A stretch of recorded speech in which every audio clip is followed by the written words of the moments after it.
Hop, interview David Amoré, donc c'est la partie 6 ou 7, je m'en peux plus. Donc, on arrive en juin 2015, on refait encore une petite ellipse. Donc voilà, justement, voilà où il se produit de gros clashs suite auxquels Joe et toi quittez Nightmare. Alors Joe m'a parlé de ses raisons, à ton tour, peux-tu me donner les tiennes?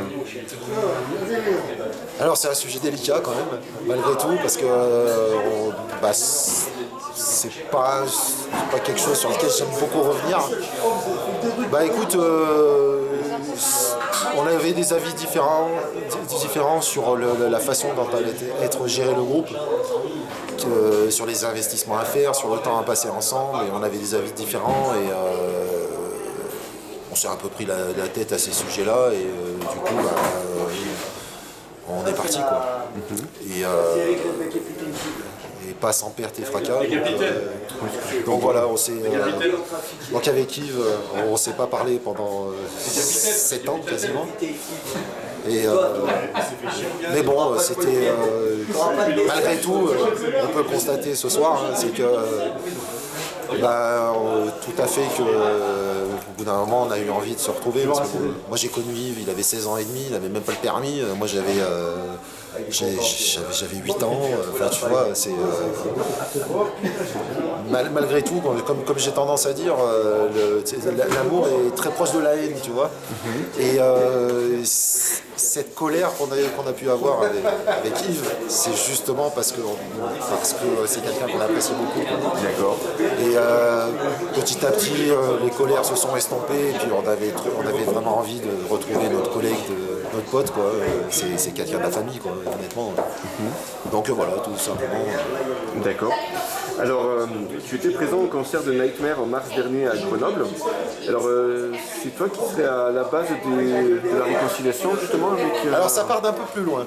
D'accord. Alors, à la base, c'était c'était la formation d'Ellipsis.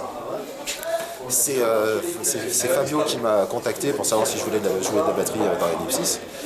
Et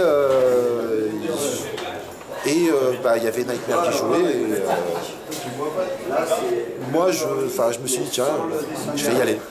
D'accord. Je suis allé au concert je suis allé à ce fameux concert sans savoir ce qui allait se passer. Hein. Mais j'avais quand même cette volonté de. Et Joe était pas d'accord. Il n'aurait jamais été d'accord. Enfin, jamais été d'accord. En tout cas, c'est pas ce qu'il m'en disait. Et donc je suis allé à ce fameux concert. Et ça m'a fait plaisir de les voir. En plus, il y a eu une étincelle qui s'est faite au moment où Yves a vu que j'étais au premier rang. D'accord. Avec le sourire, parce que c'est là, donc, du coup, il s'est dit tiens. Et quand il a vu que j'avais le sourire, il y avait lui et Franck, ils m'ont vu quasiment en même temps. Alors Franck, il avait le sourire qui remontait jusque-là, ça m'a fait un bien fou. D'accord. Yves, sur le coup, il n'a pas trop su, puis quand il a vu que j'avais le sourire, du coup, il m'a souri, puis après, on s'est retrouvés derrière, tout naturellement, quoi. Alors après, il a fallu que je raconte ça à Joe. Hein. Joe m'a dit non, pas possible et tout. Et donc du coup, j'ai fait des menaces à Joe. Je lui ai dit écoute, moi c'est où on passe l'éponge et puis on retrouve notre pote et puis moi j'arrête King Claw. Il m'a dit quoi? C'est pas possible. J'ai dit non, je suis sérieux. Et puis il m'a dit bon ok. Et puis du coup on s'est retrouvés quoi, tout simplement et comme si on s'était jamais lâché. Une histoire qui finit bien. Ouais. Et du coup voilà comment tu as trouvé les concerts de la soirée et donc Nightmare, Manigance, Rising Steel, Rhapsody. Rising Steel déjà c'était le groupe que je voulais voir de la soirée. D'accord. Parce que déjà il y avait Fabrice, il y avait Stéphane Ardillou à la guitare et puis en plus j'aime beaucoup ce qu'ils font, c'est du heavy metal donc moi j'étais à fond dedans et donc pas déçu du tout, hein. Il y avait un bon son, il y avait un bon concert, franchement une bonne salle, une bonne ambiance, il y avait du monde, la salle était pleine donc franchement ils avaient fait sold out en plus ce soir là donc oui, ça ouais. Donc franchement bon concert. Après il y avait Manigance, fidèle à eux-mêmes, hein. C'est un ça joue, ils ont un gros son, ils ont franchement un bon concert quoi, hein, franchement. Après on aime ou on n'aime pas Manigance, mais parce que c'est un chant en français, on peut ne pas aimer. Donc, moi j'adore. Hein, voilà. Moi je sais que j'ai toujours bien aimé, donc voilà, mon morceau préféré c'est L'arme de l'univers. Le 4e album. Voilà, donc c'est mon morceau préféré. D'accord. Ils l'ont pas joué ce soir-là, donc du coup j'ai pas aimé le concert. Non, ils ont fait que 2 anciens titres. Ils ont beaucoup joué du nouveau matériel. Donc voilà, Nightmare derrière, c'est Nightmare, voilà, c'est Nightmare. Donc avec toute l'évolution le changement qu'il y a pu avoir après notre départ, hein, ils se sont vachement modernisés, ils ont eu un côté un peu plus agressif que ce que nous on faisait. Oui. Donc voilà, après c'est super en place, ils ont trouvé un son, ils ont trouvé leur son, donc voilà, en plus le batteur actuel, Niel Skier, qu'est-ce que t'en penses Bah écoute, c'est un super bon batteur, hein. Franchement, moi c'est pas ce que j'aimerais jouer, parce que moi je suis pas un batteur de métal extrême, lui oui. Oui, d'accord. Et donc du coup, non, ça va super bien. Et puis l'entente musicale avec les guitares, je trouve que ça va super bien, quoi. Honnêtement, ça le fait quoi. Honnêtement, c'est hyper puissant quoi. Rythmiquement ça tabasse quoi. D'accord. Et Barbara au chant, elle fait super bien le job, elle sait tenir le public, elle sait franchement bon concert quoi. Oui, j'ai découvert ces franchement bien. Franchement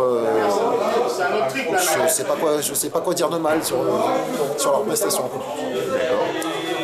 Et puis Rhapsody of Fire derrière, moi honnêtement Rhapsody of Fire j'ai trouvé très très bien, mais j'ai pas plus aimé que ça. C'est très très bien, le chanteur c'est un tueur, la batterie c'est un tueur, c'est que des bons musiciens. Mais j'ai bien aimé, je vais pas dire que j'ai pas aimé, mais sans plus. D'accord. Ouais, c'était pas mon groupe préféré de la soirée, quoi. Et pourtant, quand tu prends individuellement chaque musicien, oui, il y a du niveau. Ah ouais, il y a du niveau, pas de souci. Mais ça me correspondait moins, quoi. On dira. Ouais. C'est marrant parce que j'ai fait un live report justement sur ces concerts et je disais un peu la même chose. J'étais venu plus particulièrement pour les 3 groupes de première partie que pour la tête d'affiche. Par contre, moi je les avais jamais vus avant et j'avais peur que ça ressemble beaucoup à Rhapsody. Et en fait, pas du tout. Ah oui, ils ont joué très peu d'anciens morceaux, je crois. Je crois qu'il y avait que 4 titres. Ouais, mais justement, j'avais peur que ce soit vachement influencé par Rhapsody, et en fait, non. Donc, du coup, j'étais quand même agréablement surpris par ça. D'accord. Parce que Rhapsody, en fait, j'accroche beaucoup moins bien que Katurili. C'est un très bon guitariste. Ouais. Mais t'as pas de temps de projet avec son jeu. j'ai pas, ça me fait pas vibrer. Alors, je les ai jamais vus en vrai en live. Alors attention, parce que moi je les connais que sur album et sur vidéo. Donc c'est pas la même chose. Quand tu vois un groupe en live, ça se trouve, je prendrai une gifle, hein, ça c'est possible. Mais en tout cas, de ce que j'ai pu connaître de Rhapsody, j'ai pas accroché. Enfin, j'ai pas super bien accroché. D'accord. Pareil, c'est des super musiciens tous. Mais voilà. Ok. Donc, on revient sur Archange. Alors, un premier EP est sorti en 2013, si je me trompe pas, qui s'appellerait Rock Non-Stop. J'ai pas réussi à l'écouter. Qu'est-ce que tu peux me dire à son propos?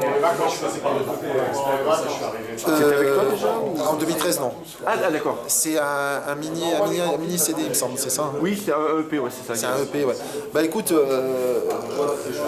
c'était du Archange à l'époque, hein, oui. Déjà. C'est ce qui. C'était une formation logique d'Archange avec un batteur qui est décédé depuis. Ah d'accord. Ouais. Et donc voilà, petit hommage. En plus j'ai plus son nom, je suis désolé. Et donc, ouais, c'était une formation et un style qui correspondait bien à Archange, et comme je te dis, ils n'avaient jamais fait d'album avant, donc, enfin, pas que je me souvienne en tout cas. Hein. D'accord. Donc, c'était un chouette truc, quoi. En plus, moi, il y avait Laurent Rabatel qui est guitariste, compositeur du groupe. Non, quelque chose. Avec qui j'avais joué, parce que moi j'avais joué dans Archange dans les années 89-90. D'accord. On avait fait des concerts à Crolles, pas loin d'ici. Ouais. Et donc j'avais joué à l'époque avec lui. D'accord.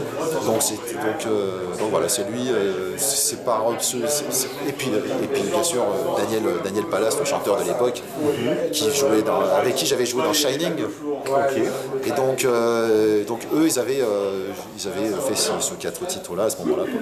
Et moi je les avais recontactés justement quand ils avaient fait ça, et j'étais allé les voir 2-3 fois en répète. Il y avait JC à la basse qui était guitariste dans Archange quand moi j'y étais, donc il était un des formateurs des premières époques de Archange. D'accord. Donc voilà, c'est là où j'ai renoué un petit peu avec eux à ce moment-là. Ok. Donc le premier album, donc ça serait Flashback en 2017. Donc c'est avec toi celui-là. Ouais. Oui.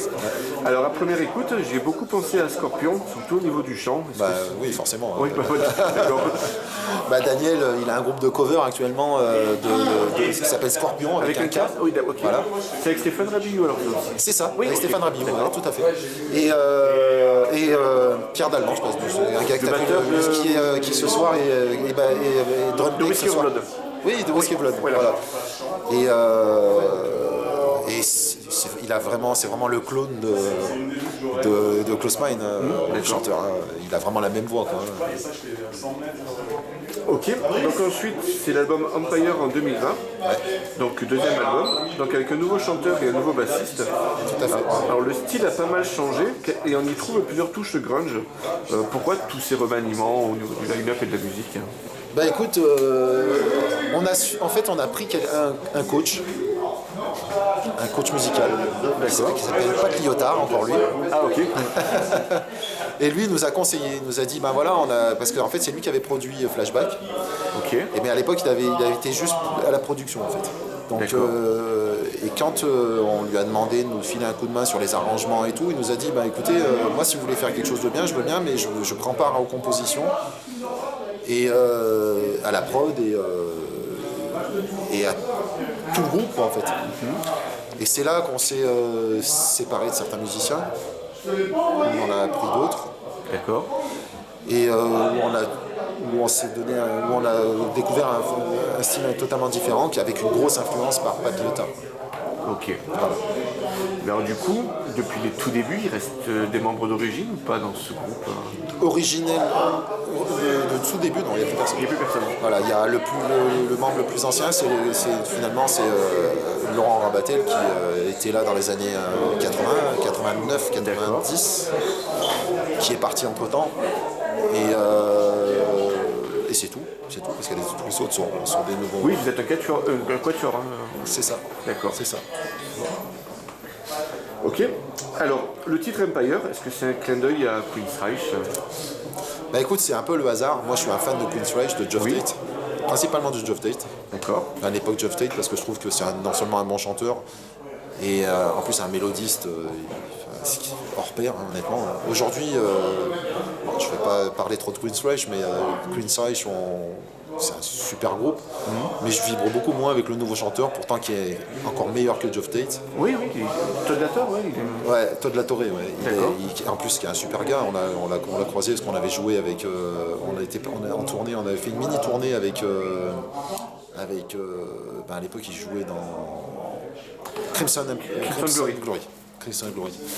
Et un chouette gars et tout, hein, donc un super chanteur avec des techniques incroyables et tout.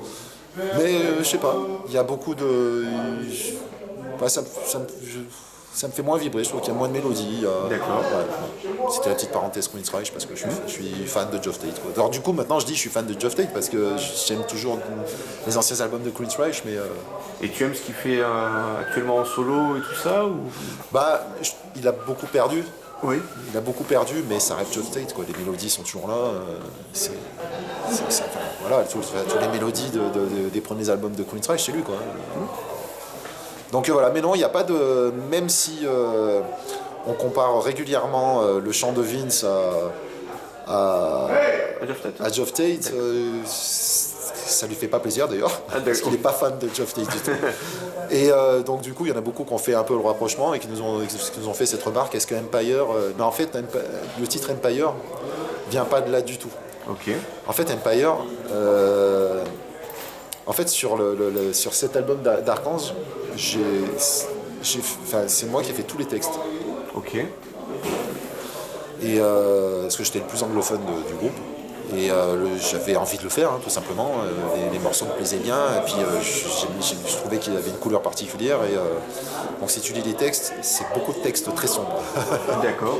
Et Empire, en fait, ce titre, ça parle de ma relation avec mon fils.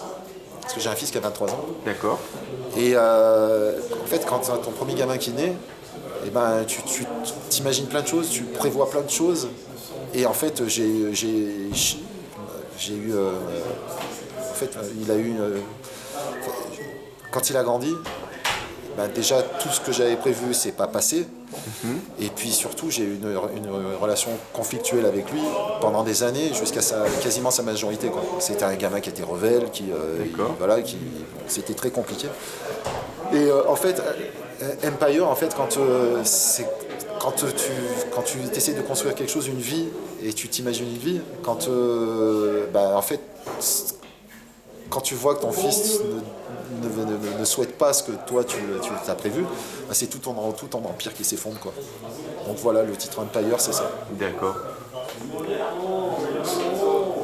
Alors, on y retrouve sur cet album également une reprise du Crazy de Seal. Alors vous n'êtes pas les premiers car Iron Savior l'avait déjà reprise. Avez-vous écouté leur version et vous, pourquoi vous êtes-vous dirigé vers ce titre? Bah c'était c'est Pat Yotar qui l'a choisi. D'accord. Avec notre accord bien sûr. Hein.